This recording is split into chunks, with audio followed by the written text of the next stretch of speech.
I always thought I'd leave on my terms. After 17 years of quiet dedication, invisible weekends, and holding together an entire infrastructure with duct tape and brilliance, I thought maybe there'd be a handshake, maybe even a retirement cake. Instead, I got a cold voice, a closed door, and a cardboard box. "Eli, we're eliminating your position," Daniel said, not even looking up from the paper in front of him. HR was already there. Of course she was.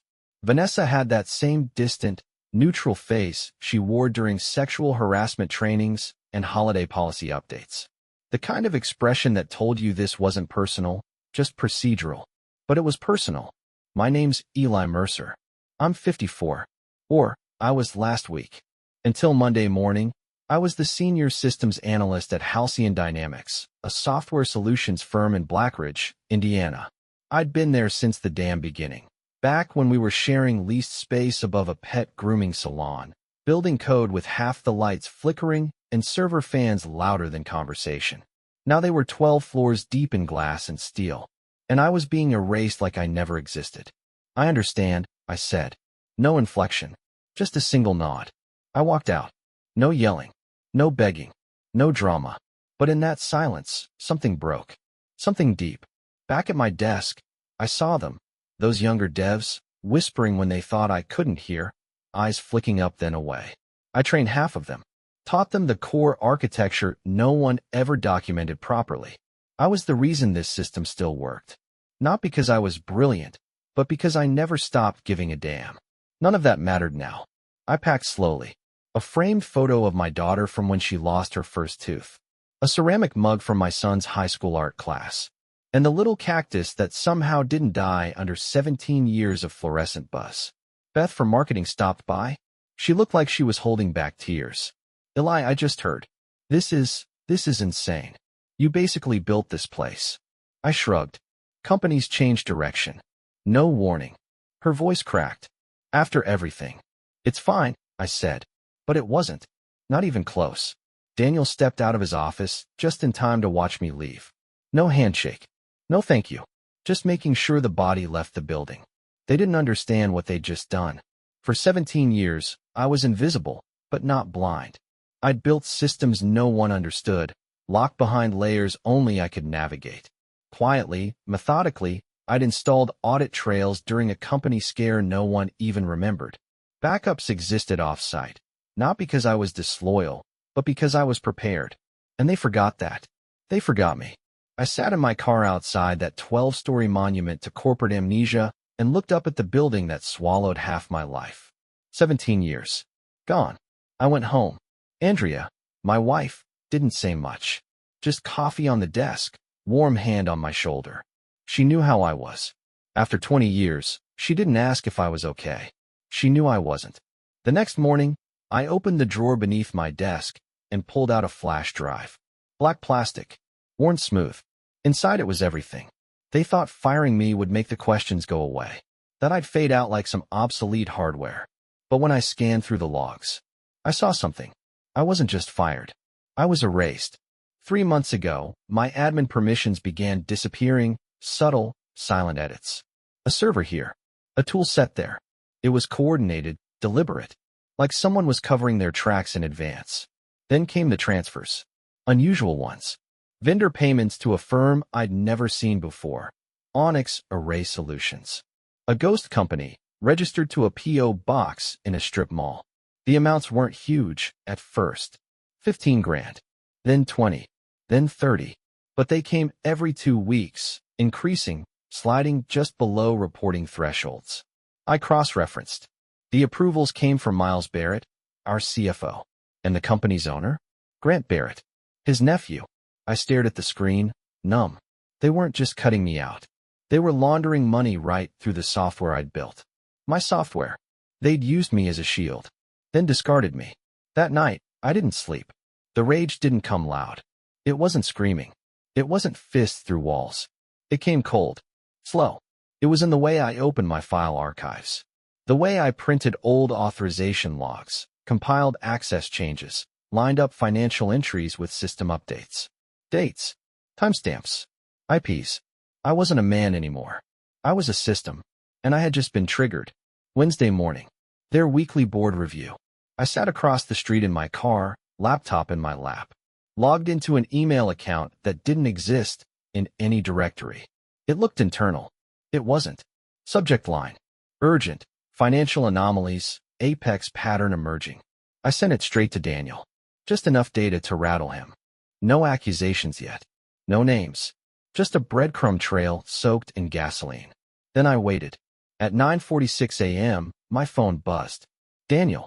Eli. We need to talk. Now. Please call me. I didn't. Instead, I walked into the cafe down the block. Ordered a coffee. Black. No cream. No sugar. I watched the glass tower from afar, like a soldier watching the enemy camp, knowing the first landmine had already gone off. By 10:32, an email from Vanessa. Mr. Mercer, please refrain from contacting Halcyon employees. Legal action may follow. I smiled. They still didn't get it. I wasn't trying to get back in. I was already inside. You see, there's one flaw in every system. It's not the code. It's not the hardware. It's that people always forget who built the damn thing in the first place. And I built everything. They say the worst part of losing your job is the silence. No alarm. No emails. No purpose. But that's not what broke me. What broke me was realizing I'd spent almost 2 decades making everyone else's job easier. And the second I became inconvenient, I was treated like corrupted code, deleted without warning, with no chance to restore. By Thursday morning, I wasn't angry anymore. Not in the way normal people get angry. My anger had calcified into something far more useful. A system restore. With vengeance built in. I sat in my garage, staring at the metal cabinet most people would call a mess. It wasn't. It was my backup center. Label drives. Password-protected redundancies. Full documentation of access chains, policy updates, vendor approvals, everything. They never noticed how thorough I was because they never bothered to look. Inside a green folder, taped to a plain USB stick, was my original master key log, a relic from Halcyon's early days. Back when we ran everything through a single shared terminal. They thought those old credentials had been decommissioned. They weren't. That night, I logged into the mainframe from a secure sandbox. Clean machine. No fingerprint trace.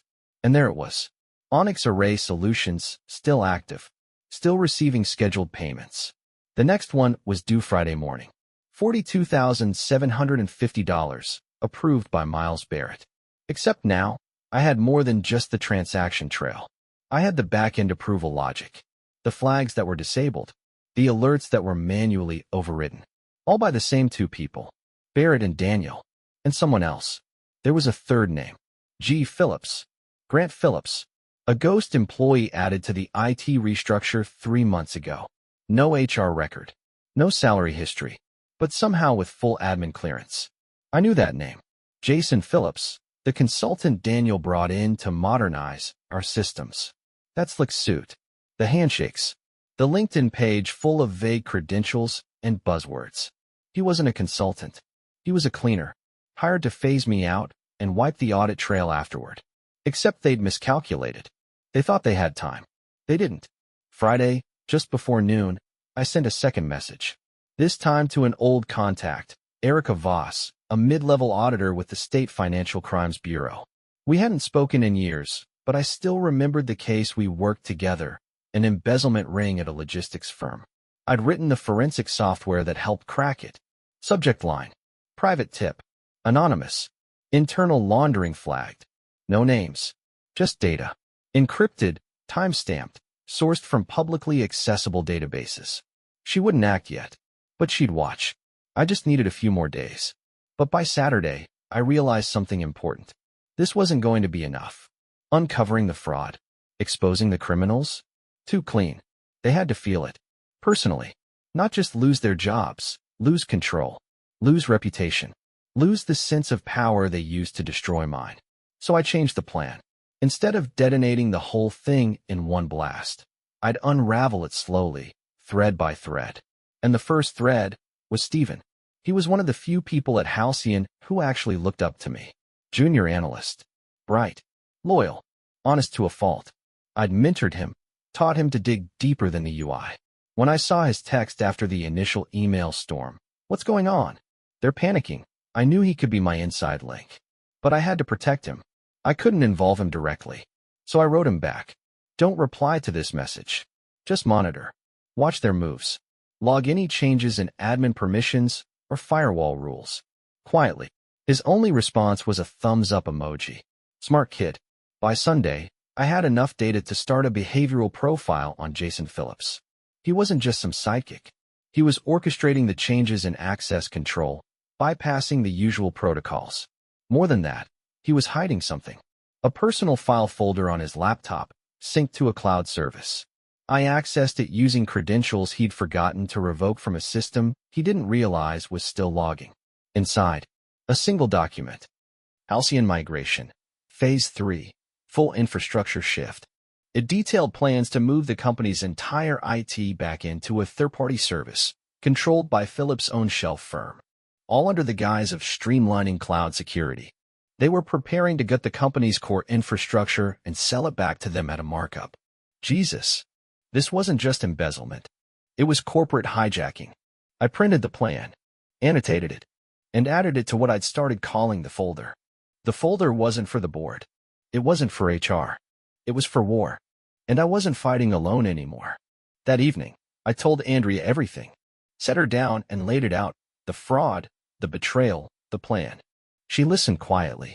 Then she said, "What happens if they come after you?" I looked her in the eye. "Then they'll learn what it means to corner the wrong technician." She nodded once. "Then let's make sure they regret it." I smiled. That's why I married her. Monday morning, 6:45 a.m., I sent an anonymous tip to Halcyon's internal compliance line. Posed as a concerned employee. Included a partial screen cap of Phillips' migration plan. It wouldn't spark a full investigation, but it'd start rumors. Whispers. Doubts. Let chaos ferment. At 9:12 a.m., Stephen messaged. "They just revoked Jason's remote access. He's furious." Yelling in the glass conference room. Perfect. By 11:30 a.m., I got an email from a blocked address. Subject: We need to talk. Urgently. From jason.phillips.consulting@protonmail.com. The body was one sentence. "I know what you're doing. Meet me." I stared at it. So, the ghost had found me. And he was stepping out of the shadows. This was the twist I'd been waiting for. Now it was personal. We met in a public place. Always meet in public. Jason chose a hotel cafe near the freeway, upscale, quiet, full of white noise and nobody paying attention to anything but their overpriced espresso. He was already there when I walked in, sitting near the back, pretending to scroll through his phone. He wore the same kind of suit he always did, charcoal, tailored, like he wanted you to know he was expensive. When he saw me, he stood and extended his hand like we were old friends. I didn't take it. "Eli," he said, as if my name was a formality, not the reason he was sweating slightly beneath his collar. "Jason," I nodded, sitting across from him. No drinks. No chit-chat. Just silence until he broke it. "You're making a mistake." That was the first thing he said. Not, "Let's talk." Not, "There's a misunderstanding." Just a warning. An insult, dressed in diplomacy. I leaned forward slightly. "You ever heard the phrase, 'Don't poke the quiet dog'?" He blinked. "I'm the quiet dog." Jason smiled, thin, corporate. The kind of smile people use when they're afraid to show fear.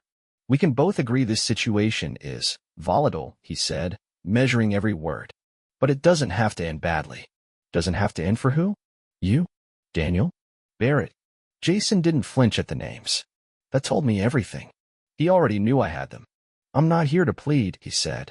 "I'm here to offer you a way out." Now I laughed. I couldn't help it. The sheer arrogance. The assumption that I'd been playing amateur hour while he was building some elite con from the inside. "You think I'm trying to blackmail you," I said. A beat. He tilted his head, studying me. "You're not." "No. I'm dismantling you." The words hit him harder than I expected. His posture stiffened. The mask slipped, just for a second. "You've already made too many waves," he said. "You've drawn attention. You think you're untouchable?" I shrugged. "No one's untouchable. But some people are harder to silence than others." Jason leaned in now, voice low. "I've worked for companies much bigger than Halcyon. You think you're the first guy to discover something shady and get all noble about it? You're not. But I promise you'll be the first to regret not taking the deal." "There's no deal." There could be money, position. Hell, I could spin this whole thing to make you look like a whistleblower hero. New job, speaking gigs. You get credit for saving the company from a few bad apples. He was good. He knew how to sell poison as a cure. But I didn't come here for his pitch. I came here to see how desperate he was.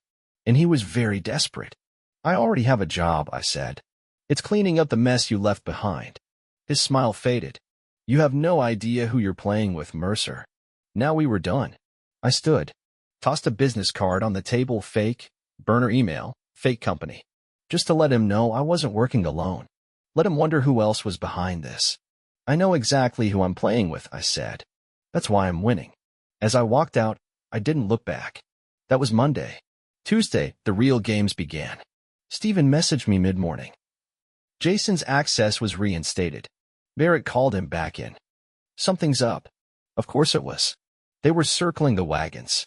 Jason would have gone straight to Barrett and Daniel, tried to convince them to strike back.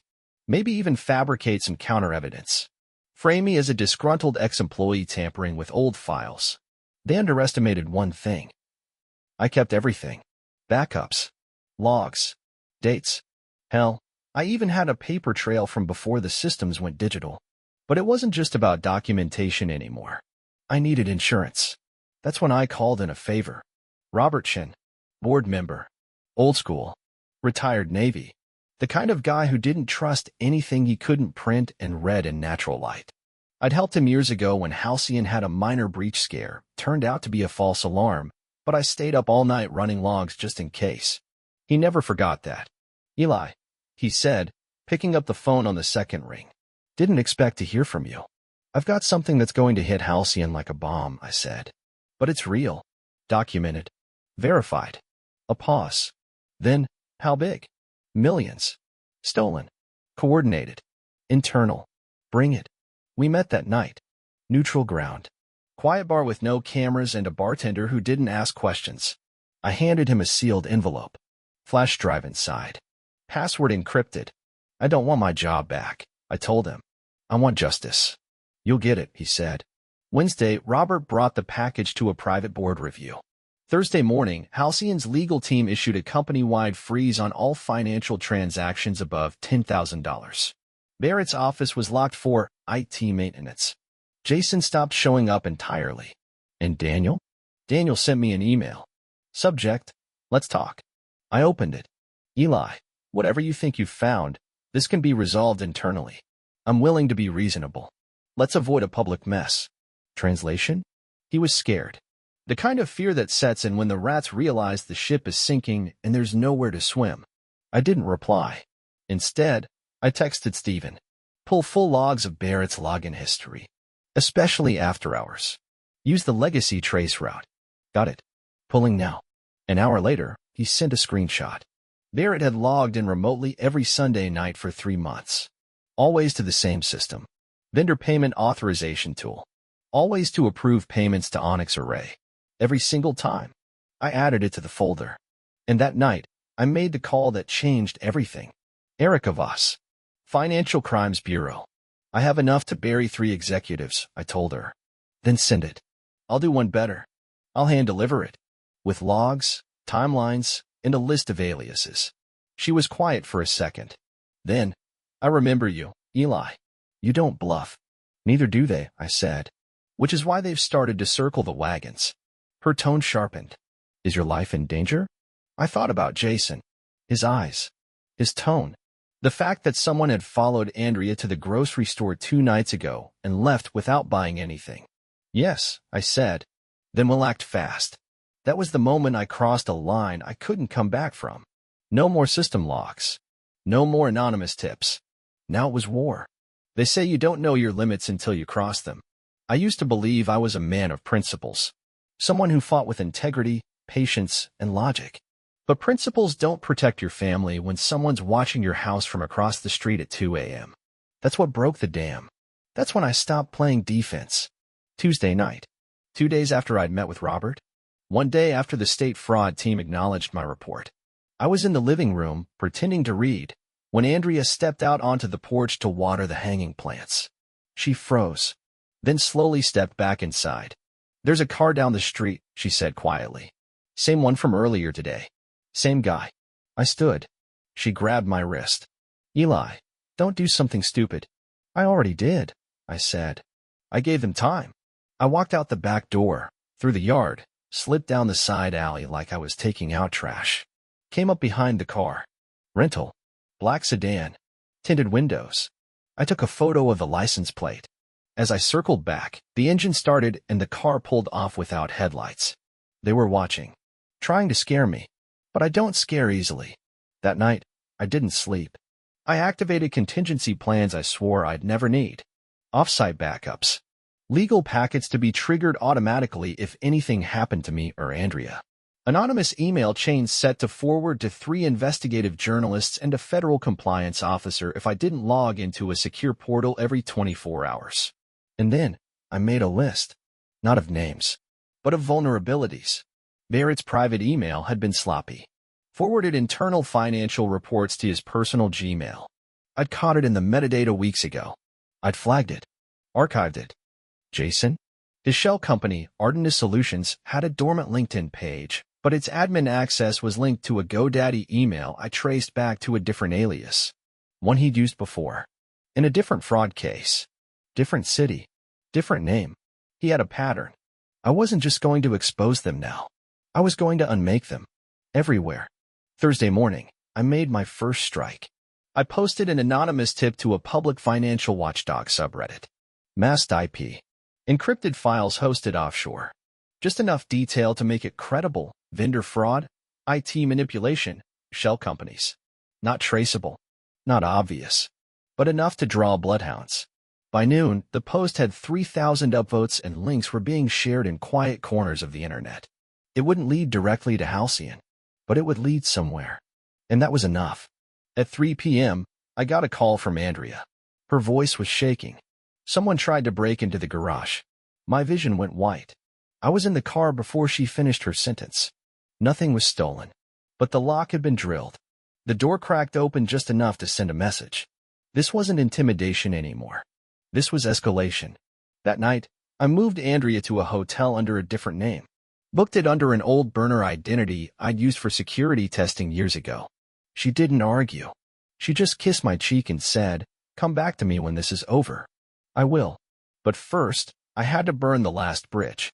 Friday, 6 a.m., I walked into the one place I had told myself I'd never return. Halcyon headquarters. I didn't use the front door.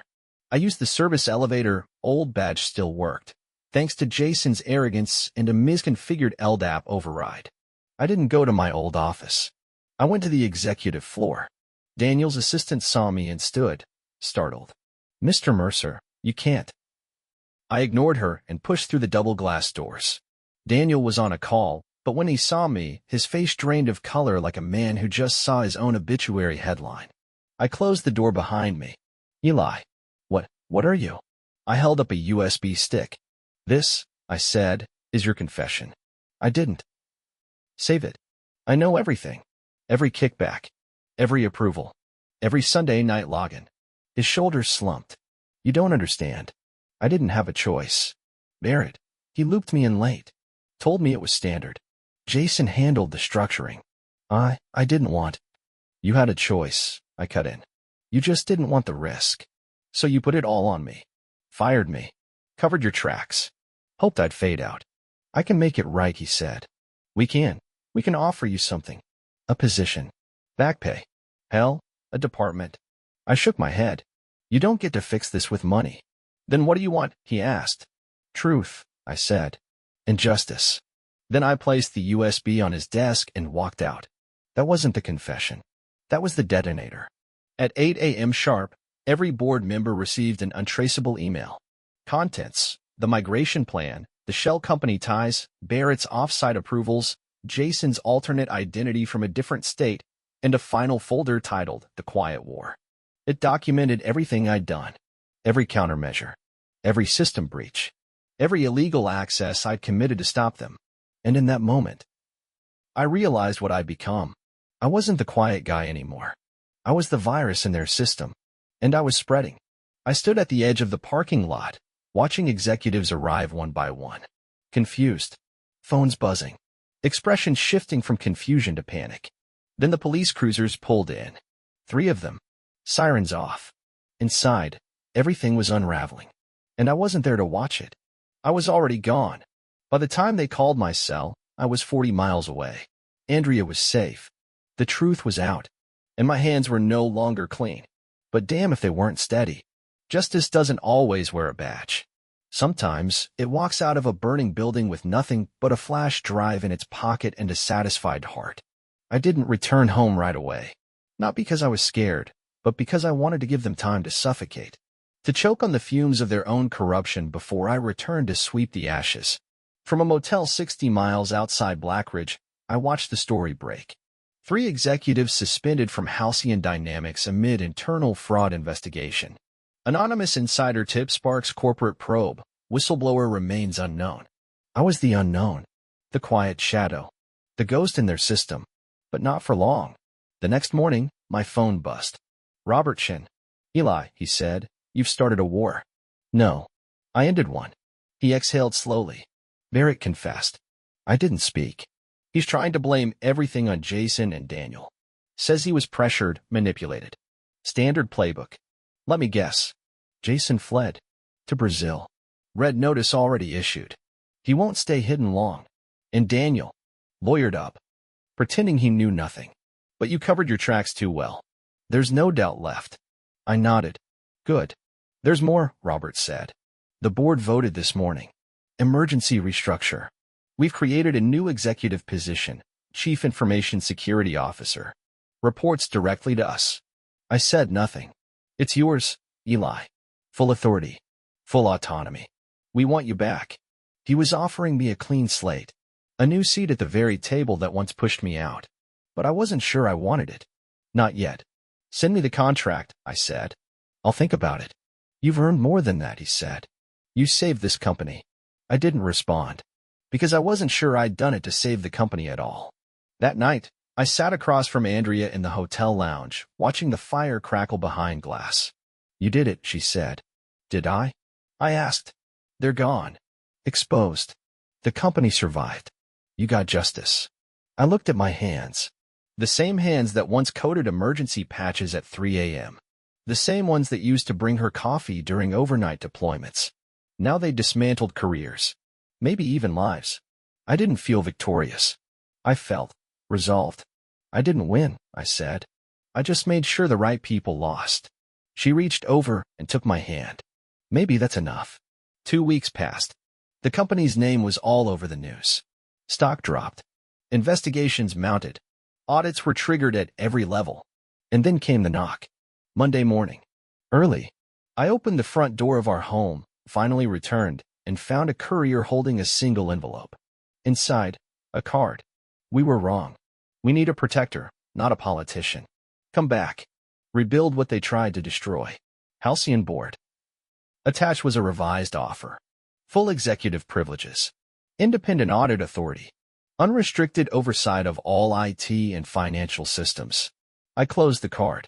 I didn't smile. But I felt something settle in my chest. A weight lifting. That Friday, I walked back through Halcyon's front doors. Not as a ghost. Not as a traitor. But as a man they now feared and respected. The security guard stood as I entered. Welcome back, Mr. Mercer. I nodded. Let's keep things tight from now on. Yeah? Yes, sir. I stepped into the executive elevator. The button for the top floor lit up beneath my finger. For 17 years, I served from the shadows. For 17 years, I protected them quietly. And when they discarded me, I became their reckoning. Jason Phillips was detained at the Sao Paulo airport 2 days later.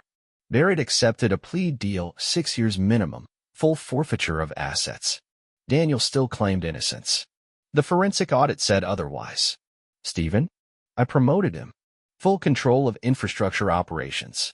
The kid had fire. He just needed someone to believe in him. Andrea and I took a week off. No laptops. No stress. Just mountains, air, and silence. The clean kind. And me? I didn't return to being the quiet guy in the server room. I became the firewall. Not just for Halcyon, but for every place that forgot people like me mattered. It's funny. You spend your life building things for other people's systems, solutions, silence. And it takes a betrayal to remember you can build something for yourself, too. Something stronger. Something no one can take. I returned to Halcyon not to save it, but to make sure it never needed saving again. Because some systems can't be rebooted. Some have to be rebuilt. From the ashes. By the one man they thought would never fight back. And now? Now I stand at the top. Quiet. Unshakable. And every time I walk through those doors, people remember the day the quiet guy shut down the whole damn machine. And rebuilt it better.